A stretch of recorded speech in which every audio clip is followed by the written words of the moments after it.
Bregdeti pastrohet me aksion, ndërsa kryeministri në anën tjetër ndan tenderin 2.1 miliard lekë për mikun e tij. Është një fazat bajate e përvitshme që përdoret për të mbuluar shpërdorimin e buxhetit të shtetit. Kështu ka nisur edhe këtë vit përgatitja për sezonin e ri turistik. Ekipet e punës janë në terren për pastrimin. Kryeministri Rama ka ndarë këtu ditë disa video nga pastrimi i Bregdetit, nga Vlora, Katundi i ri në Durrës, Semani i Fierit. Njëkohësisht po vjon edhe plugimi i Rërës. Qindra persona kanë marrë pjesë në një aksion të gjerë pastrimi për zonën e Bregdetit Nardë-Zvërnec, të organizuar nga prefektura e qarkut të Vlorës. Aksioni vijon prej 10 ditësh edhe përgjatë vijës përgjithëtar të Darësesës dhe Pishporës. Janë punonjës të bashkive, të Agjencisë së Mbrojtjes së Mjedisit, të Agjencisë Kombëtare të Bregdetit, të prefekturave, ndërmarrjet e pastrimit të bashkive, kanë ardhur në ndihmë edhe forcat e ushtrisë. Aksionet janë forma veprime të organizatave jo qeveritare që kryeministri kopjon dhe me to bën propagandë. Nuk do të kishte nevojë as për aksion, as për shpallje emergjencash mjedisore, nëse nuk do të bëhej korrupsion me paratë e taksapaguesve në për tenderet e pastrimit. Ndërkaq korrupsioni vendor i mbi vendoset kryeministrit që e ka fshesën më të madhe. Pasi krijon Agjencinë Kombëtare të Bregdetit dhe u mori bashkive çdo kompetencë, nxjerr çdo vit lek nga buxheti i shtetit për pastrimin e Bregdetit. Tashmë ka dalë hapur dhe ndan këtë buxhet me njeriu e tij të besuar, ministrin Blendi Gonxhe. Operatori i blerjeve të përqendruara që varet prej Gonxhes organizon prej 2 vitesh tenderin e pastrimit të Bregdetit. Janë miliarda lekë që kanë destinacion pastrimin, por që mbushin llogaritë e oligarkëve pranë kryeministrit. Por pazarit të këtij viti ka dalë era. Ndërkohë që Rama postonte videot e aksionit më 27 prill 2026, 2 denoncime janë bërë në Komisionin e Prokurimit Publik për këtë tender. Bëhet fjalë për kontratën shërbimi i pastrimit të zonës bregdetare për bashkitë Shkodër, Lezhë, Durrës, Kavaj, Rrogozhin, Divjak, Fier, Vlorë, Himar, Sarandë dhe Pogradec, e ndarë në lote. Loti 1, shërbimi i pastrimit të zonës bregdetare për bashkitë Shkodër, Lezhë, Durrës, Kavaj, Pogradec. Loti 2, shërbimi i pastrimit të zonës bregdetare për bashkitë Rrogozhin, Divjak, Fier, Vlorë, Himar dhe Sarandë. Fondi limiti caktuar për këtë punë është 207.6 milion lekë të reja pa TVSH, i ndarë në 108. 2 milion lekë për lotin 1 dhe 99.4 milion lekë për lotin 2. Tenderi ishte caktuar të mbajë më 18 maj 2026, por tashmë është pezulluar. Më 27 prill është depozituar ankesa e një kompanie pjesëmarrëse që ngresh shqetësimin se kriteret e tenderit janë qepur për një fitues të paracaktuar. Kompania kërkon modifikimin e dokumentave të tenderit dhe shtron 10 argumenta përse disa kritere janë në shkelje të ligjit mbi prokurimin.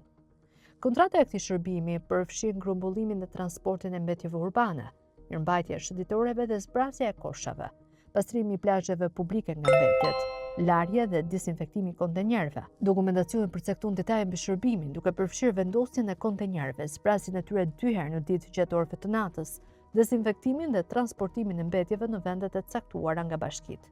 Kontrata ka një afat prej 93 ditësh që përkon me sezonin turistik veror. Megjithatë, në praktikë situata në terren shpesh nuk përputhet me specifikimet në letra. Nga një vëzhgim i bërë mbi procedurat e publikuara nga operatori i blerjes së përqendruar për vitin 2025, konstatojmë se është publikuar i njëjti objekt si në vitin 2026. Por te kriteret ka ndryshime që nuk përputhen me objektin e kontratës. Pyetja që lind në këtë rast është çfarë ka ndryshuar këtë vit në raport me vitin e kaluar që për të njëjtin shërbim të kërkuar përcaktohen kritere të ndryshme. Mos ndoshta këto kritere në mënyrë të tërthort çojnë tek ndonjë operator ekonomik i caktuar?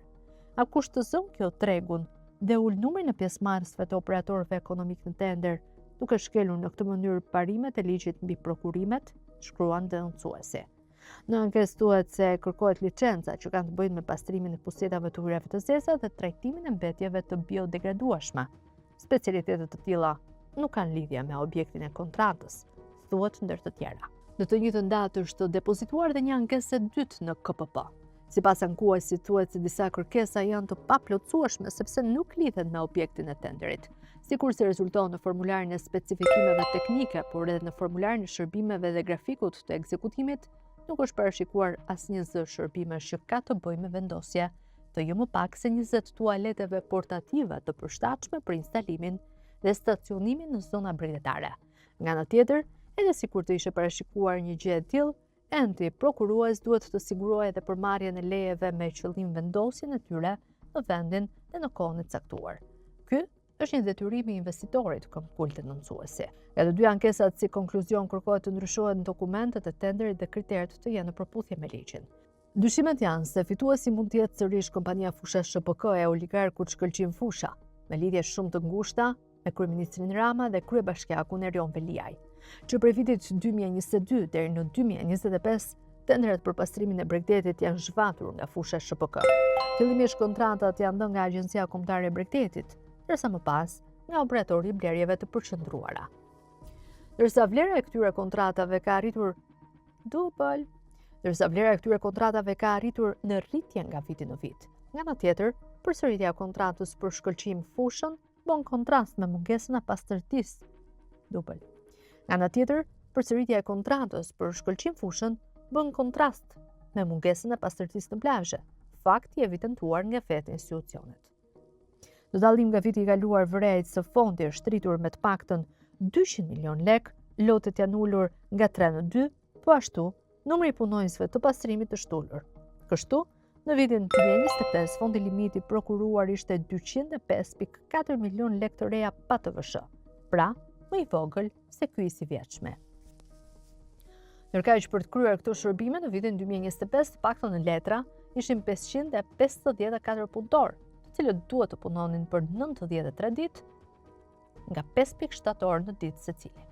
Në vitin 2026 numri i punonjësve të pastrimit është ulur në shifrën 422 persona. Përse duan 132 punonjës më pak? Edhe kjo është një nga ato kriteret e vendosura sipas kostumit të fituesit të paracaktuar. Derisa të mbarojë pazari i tenderit, kryeministri do të vazhdojë me videot në rër, me nëpunësit që pozojnë me thas të përduar.